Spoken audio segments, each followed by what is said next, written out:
Howdy, everybody, and welcome back to yet another edition of Asynchronous Learning. Hoo-yah!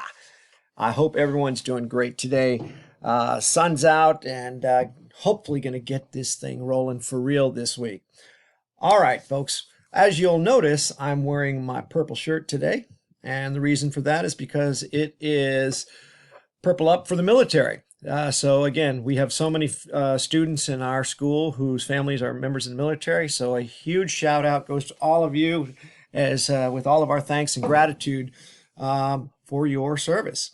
But I think today we should include a whole nother group in that as well, and that should be our medical healthcare professionals. I know many of you have parents who work in this field, and these are scary times for those. So again, these are frontline people. So again, I want to give a shout out to anyone who has parents in the medical healthcare professions. Hopefully they are well and can stay that way. So stay positive. All right, next up, the important stuff, birthdays. I just needed to give the rest of this week's list. Big day today for Danielle Nguyen. It is her birthday from my second period class. So if you know Danielle, you probably already know that it's her birthday, but if you didn't want to give her a shout out, please do so. Also, we have a triple play coming up for the weekend. So from this class on Saturday, Michelle Ho is going to have a birthday, and for my sixth period class, both Uni Dasher and Myrna Smith are having birthdays. So a really happy birthday to you all. We are celebrating with you in spirit, and sorry, can't give you a birthday pop. Wish I could, but have a great day. All right, I'm going to pause here while I get the screen switch set up so I can tell you what's happening with our asynchronous learning for today. Alrighty then. So we are doing what really for you guys is a review of the elements of the plot and the plot diagram. We spent a lot of time on this in the fall, so I think this is going to be a piece of cake for you all, but I did want to post this PowerPoint presentation, and it will be attached to the assignment for today for you to review just to make sure you're getting those definitions right.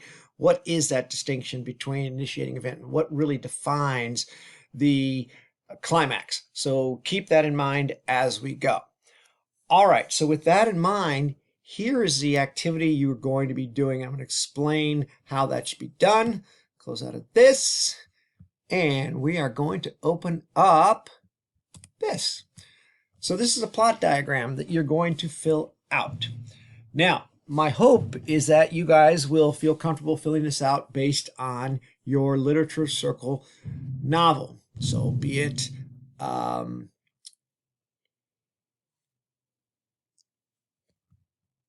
drawing a blank. So whether it's Crossing the Wire or Cube of 15 or any one of the other books that we were working on, feel free, and I hope that you'll fill this out for that. Okay. Now, for most of you, it's been a month since you finished those books. So if your memory is a little bit shaky, then that's fine. So I've attached a short story called The River, the Bass, and Sheila Mant for you to read, and you can use that to fill out this plot diagram. Either one is fine, so no problem there. All right, let me just kind of review how to fill this out, and I'm going to show you a sample with Refugee since you all know that book. So I always, I'm going to tell you two things. So conflict type, person versus, you're going to need to figure that out based on your literature circle. However, if you choose to do Sheila Mant, I'm going to tell you this so you don't get off track. For the Bass, the River, and Sheila Mant, it is person versus self. It is not person versus person. So it's up to you to really think through that lens as you read over the story and go through it. What I recommend you do is really ask yourself, all right, when's the first sign of that dramatic tension, and really come up with your initiating event first.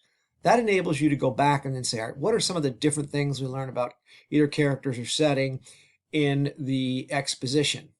Now, for rising action, please notice the numbers start here and work their way up. So we're just rising as we continue to read. So for your literature circle, that's a novel. So you really want to think about spreading it out, what happens in the early part of the rising action, kind of the middle part, and certainly the later part. And I'll show you this example.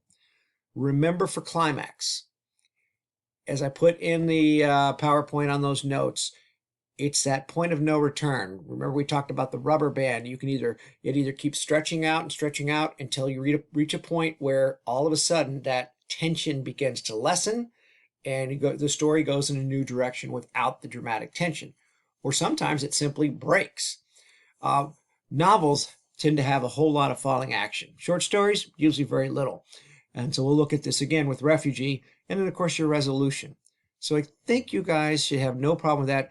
Your job is to make sure you can fill out all of the boxes if possible. With the short story, probably the only thing, you may only get a couple of things here on your exposition, but no, you can get more than that. Falling action's very quick here, so just know that. All right, let me show you the sample. And I think it's right here for Refugee.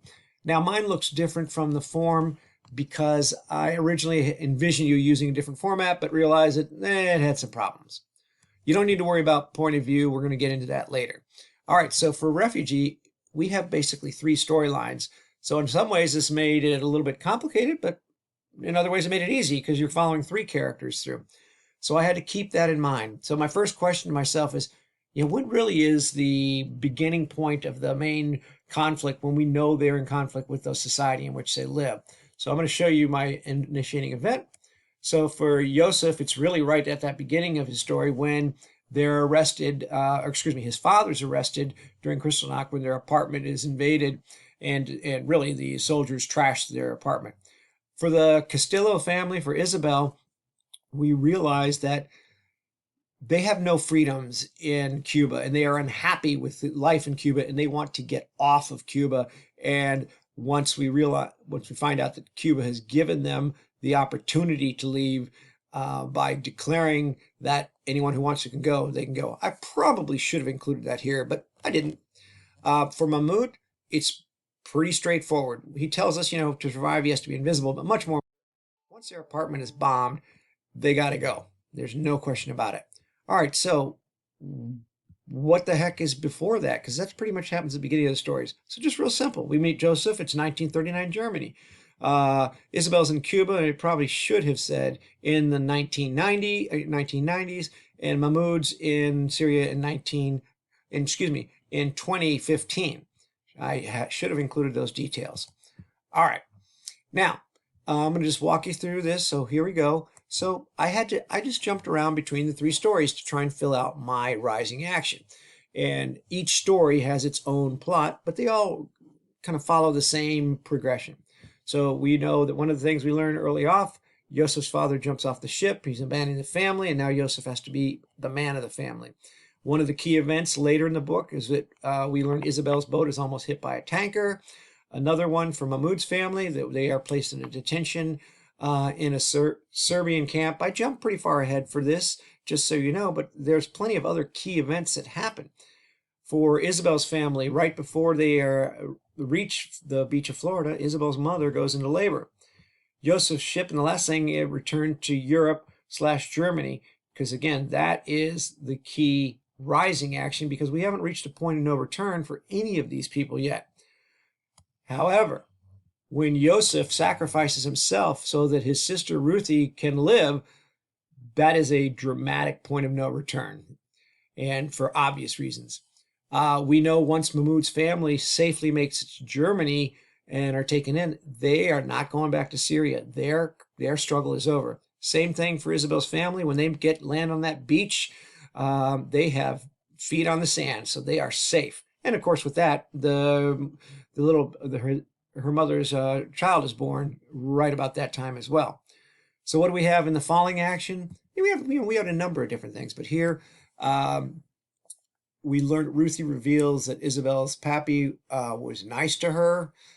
I'm thinking of the key ones. Mahmoud's family is taken in by Ruthie, setting up those things.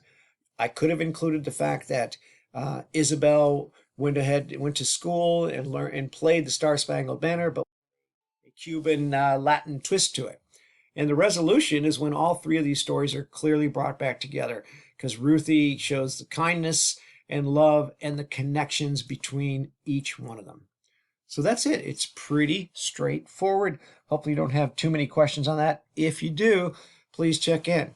Now for 7th period, I will not meet you today, obviously. However, I am going to be setting up a office hours with 3 classes I won't see today. So that's going to be my 1st, 5th, and 7th. This is mostly for you just to figure out how this new and improved Blackboard Collaborate is going to work. I'm going to be working later today to set up all of these individual links that will be sent to you independently. It is your link, and that's what you'll use always to get into the class. It's unique to you.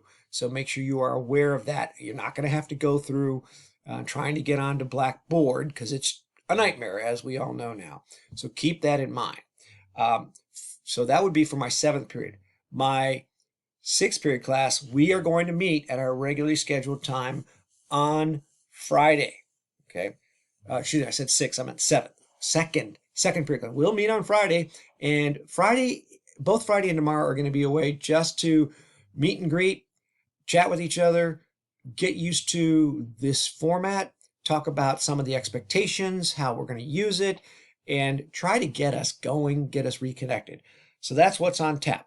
All right, so the asynchronous assignments, this plot diagram should be turned in by essentially the end of the afternoon on Friday.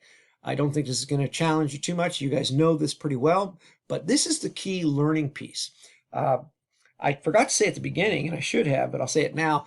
Thank you for you guys. Many of you have already gotten the COVID-19 letters in, and I've just started reading over those, and there's some great thinking there and a lot of interesting connections you're making that are just truly all about how you're dealing with this. So hopefully we'll be able to share some of those together. I'll figure out a way. Maybe we can chat about that either during the office hours tomorrow or on Friday. All right, so again, remember that you're going to go into Google Classroom is where you're going to get all of the work. You're going to have this video, which you're already there because you're watching it, and the attachments. Everything else will be done, hopefully moving forward, in our class sessions where you get those. So it is great to reconnect, and I look forward to touching base both tomorrow and Friday with everyone. All the best.